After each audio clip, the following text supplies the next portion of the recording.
Awesome. We are back at Life Live University and we are with Theodore and we're going to discuss knowledge versus belief.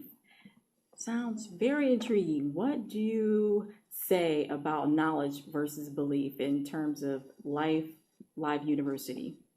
Okay. Life Live University. With there being the misconception of what I mean when I say knowledge versus belief, I want to be very clear and adamant about what I'm trying to encompass in this conversation.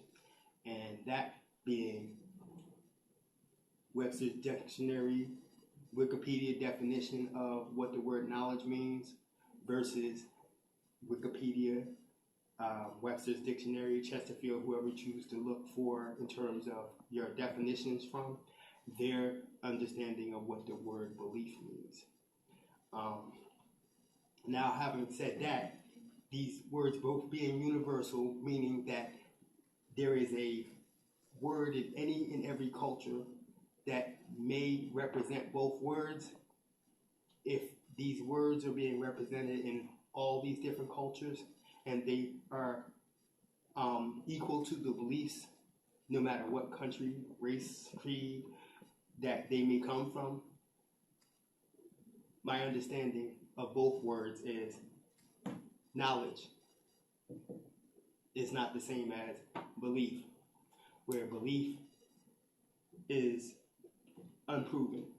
It's the substitute for those things not known, where knowledge is the known or unknown, but it's still known in terms of divinely.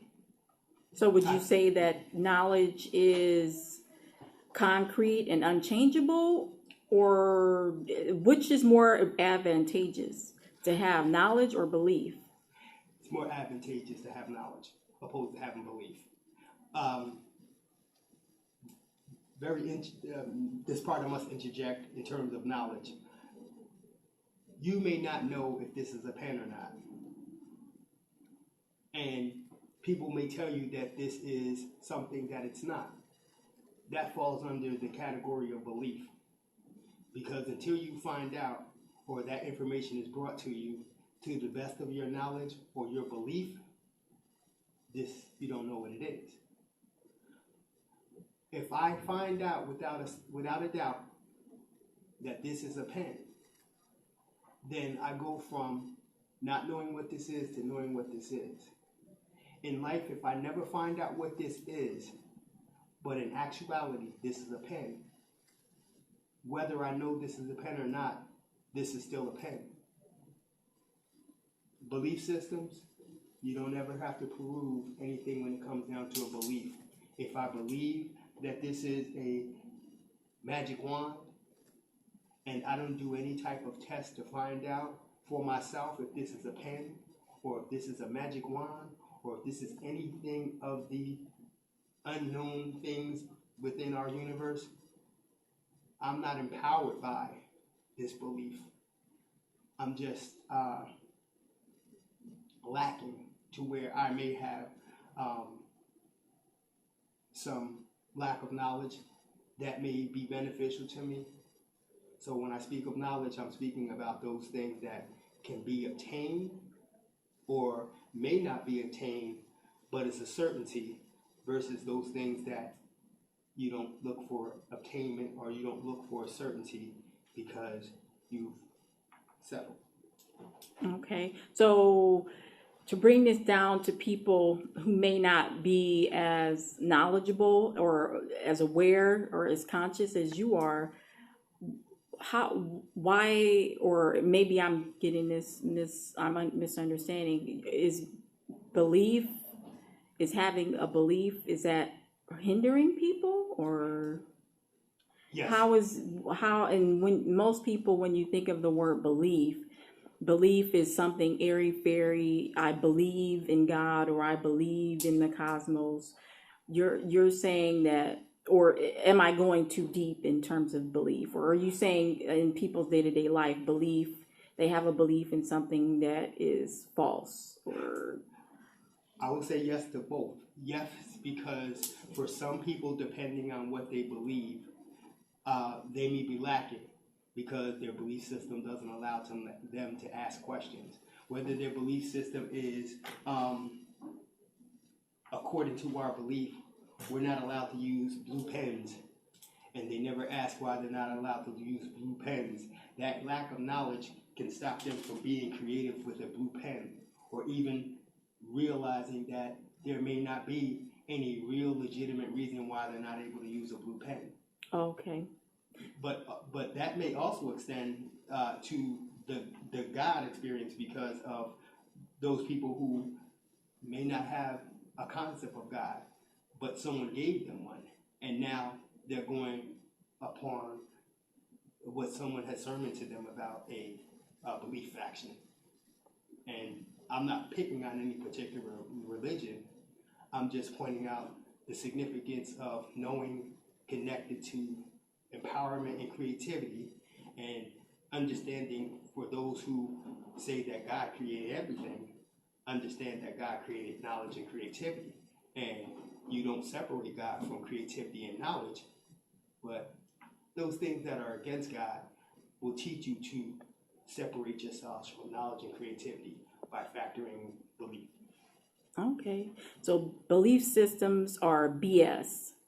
Belief systems are basically things that hold people captive to a reality that may not be serving them. And you're saying that maybe you need to seek knowledge or truth. Maybe knowledge is truth, and it's an absolute. And knowledge is something that can free you. Yes, and empower you. Yes, again, to an extent. And I say to an extent because you do have people who may believe something that may, just because divine decree, align with knowledge.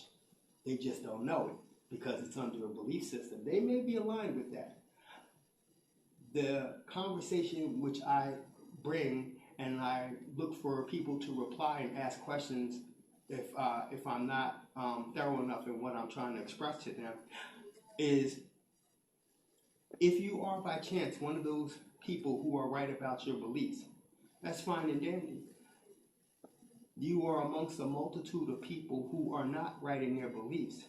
But because as a society we have accepted this, allow people to believe what they want to believe, that would be beautiful if at the same time, out of the same mouth you say, but there's knowledge of whether this is true, the whole truth, and nothing but the truth. Not my personal interpreted truth, but the actuality of what it really is in connection to what we see as being a divinity.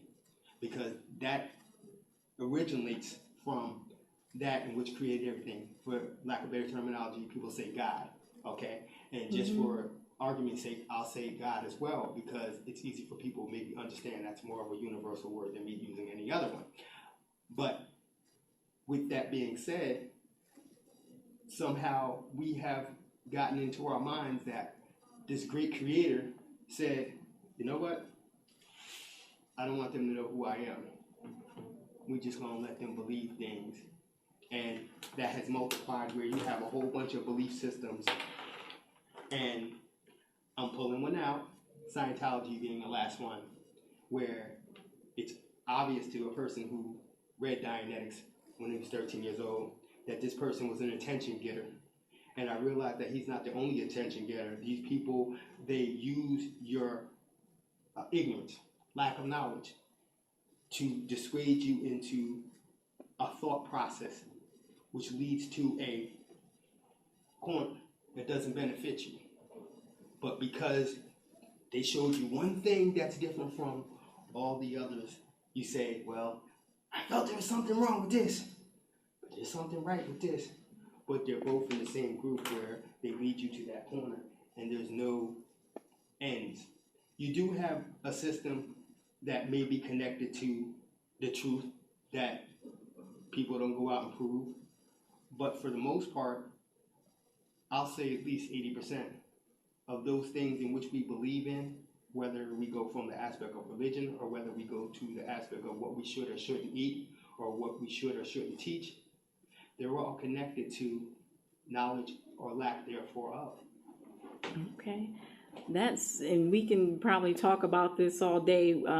We're on our 10-minute mark, and we're going to, I guess I'll ask you in terms of there being a universal, it sounds like what you're wanting to do is empower people to find their own truth.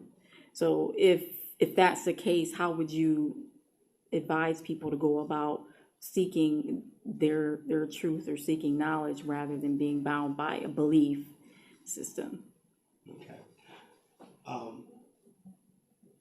With the word knowledge being key, what are we looking to get out of our life, our lifestyle? Is it just having the basic needs fed, roof over your head, food to eat, maybe a car to drive, and children, if you have them, being able to go to successful schools so they can get out and be successful themselves? If that's what our consciousness is on, shouldn't we have the best of knowledge in terms of don't waste your children's time or your own time,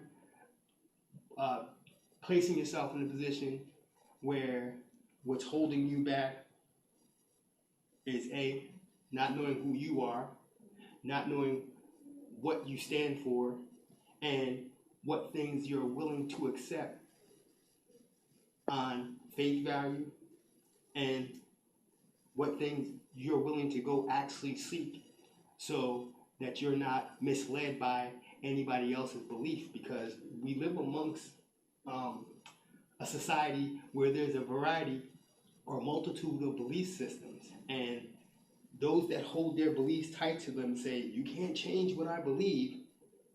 The reality of it is, if what you are speaking upon is knowledge, divine, not man decree, but God decree, then you all who have followed that path in some shape, form, or fashion will come to a common denominator, as to say that you understand that there's certain blocks that you can remove from your barrier, to where you're not looking at each other in terms of race, color, nationality, or sex for that matter, or sexual preference, because we can go deeper into that.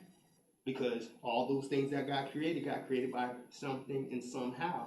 So for me to say that something that I see that I may not agree with personally, that it's not supposed to exist and it's blasphemous and all this other stuff. From the religions I've studied, I haven't found any religion that showed me that there was some other greater being that said, I'm going to create these things that's not supposed to exist for the sake of creating them, and they have the same ability as this divine God. So with this being said, I say, let's stop saying what's not here that's here. Let's stop denying those things that are definitely here and start trying to figure out why they're here. And with that, we come together, opposed to separating ourselves. With that, we start to realize the difference between why this Life University, in which I'm a UFO, Universal Fellow Observer, looking around, seeing all the things that are down here and saying, and why are we not in harmony? You can be one as well. Wonderful. I love that. So we look forward to hearing more about being universal fellow observers. I like that term. And I like that you are wanting to use knowledge to unify and to empower. So we look forward, Theodore, to hearing more from you. And we will sign off of this episode of Life Live University.